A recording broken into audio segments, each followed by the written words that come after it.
Boker Tov, Parashat Behar, Yom Rishon, Chok l'Israël. Nous allons parler des mélanges hétérogènes d'animaux. Alors, la première Mishnah nous parle des différentes kilaïs, des kilaïm, donc des mélanges hétérogènes, que ce soit dans les vignobles, dans les graines hétérogènes, dans les bégadim, donc dans les habits, et dans les animaux. Alors, on va voir que dans les kilaé, chacun a un din différent. Alors, kilaé akerem, c'est le plus important.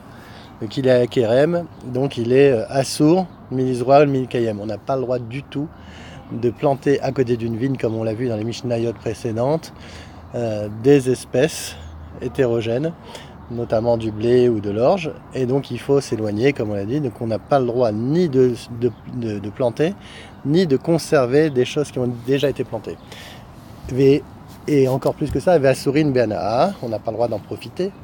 Maintenant, Kila Ezraïm, maintenant c'est le mélange de graines hétérogènes qui n'ont rien à voir avec la vigne.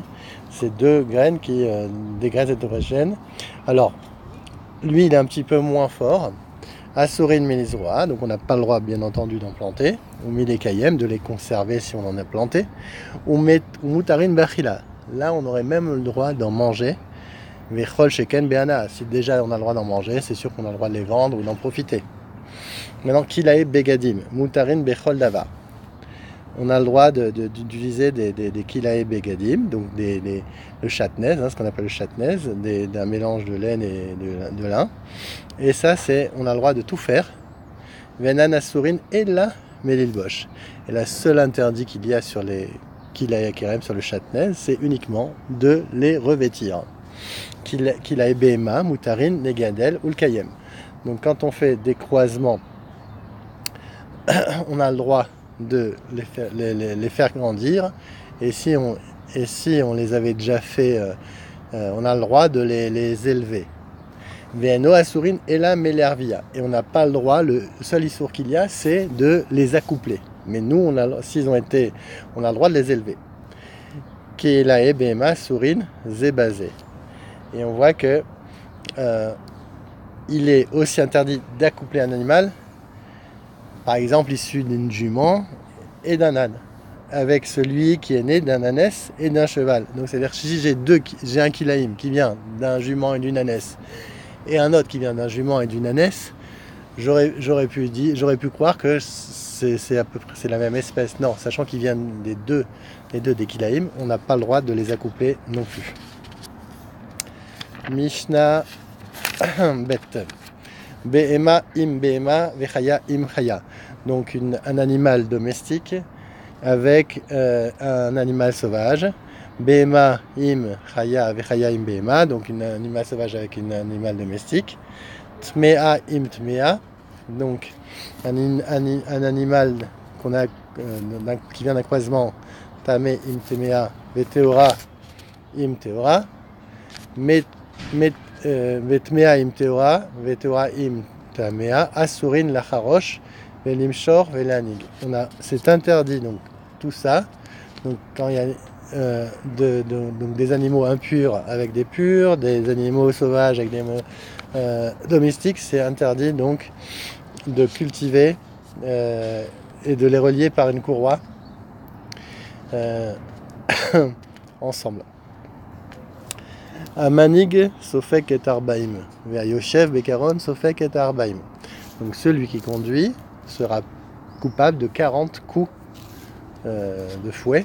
Ve'ayoshev bekaron, et celui qui s'assoit dans le carrosse qui est tiré par ces animaux, lui aussi est coupable de 40. Rabbi Meir Poter, lui il dit non, il fait rien, il est juste assis, il n'a rien fait. Donc on lui donne pas les coups. Ve'a shlishit sheikshura l'eretsua asura. Et même le troisième, si on a rajouté un animal à l'âne et au cheval par exemple qui tirait, même s'il était incapable de tirer le carrosse et qu'il était juste de côté, et ben c'est aussi interdit. En koshrin et asus. Lo letzide akaron, velo leacha akaron. Donc comme on l'a vu, on n'a pas le droit d'attacher un cheval, non seulement du côté, mais même après la charrue, la carriole, même s'il ne pousse pas, donc même s'il est derrière, il marche simplement, on n'a pas le droit. Velo eta l'ubdekim, les gemalim, et pas les ânes de Libye, aux chameaux.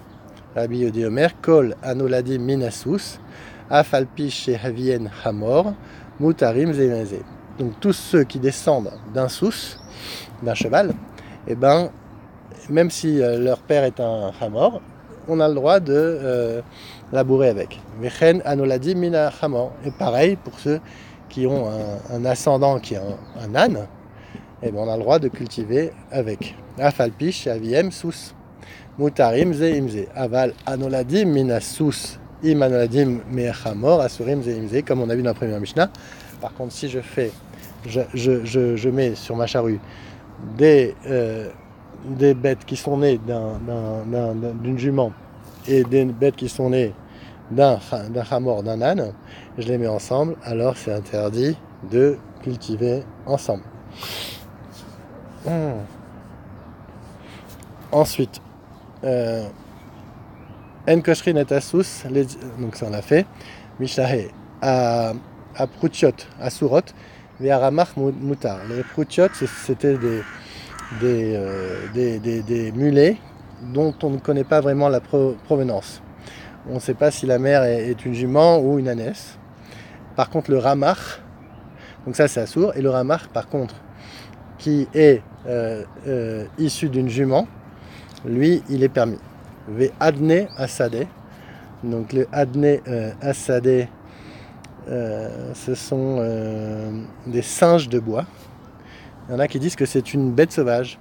Et Rabbi aussi Omer, metamod bewel kadam. Non, il dit non, c'est des animaux domestiques. Et même, ils ont le même statut qu'un homme. Un singe ressemble à un homme. Et ils peuvent même rendre tamé bawel. La toumal bewel, c'est-à-dire que quand je rentre dans un well, et ben s'il y a un singe qui est mort là-bas, et ben je serai tamé comme si c'est un homme. Ce que dit Rabbi aussi. À Koupad, Vechuldat Asnaim. Donc le Koupad, c'est les hérissons. Et le Chuldat Asnaim, c'est la fuine. Donc tous deux sont des animaux sauvages. Chuldat Asnaim, Rabbi aussi Omer,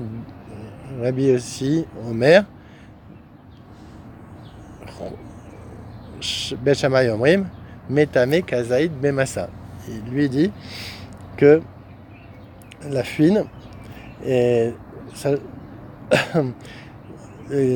rendent impur par le volume d'une olive quand on le porte, comme le cadavre d'une bête sauvage.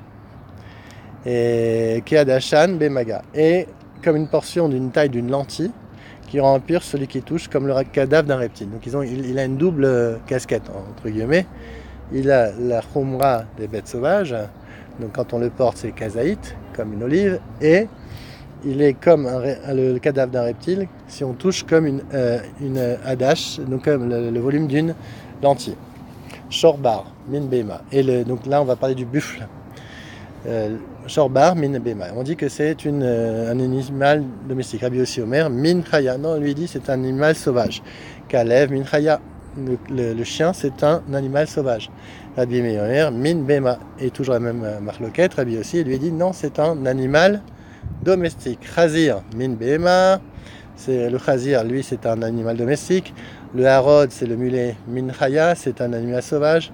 Apil vakov min chaya, l'éléphant et le singe sont des animaux domestiques. Ve'adam utar im kulam, limshor, ve'lacharosh, ve'lanig. Et on a le droit donc de tirer et de les atteler ensemble et de cultiver. À bientôt.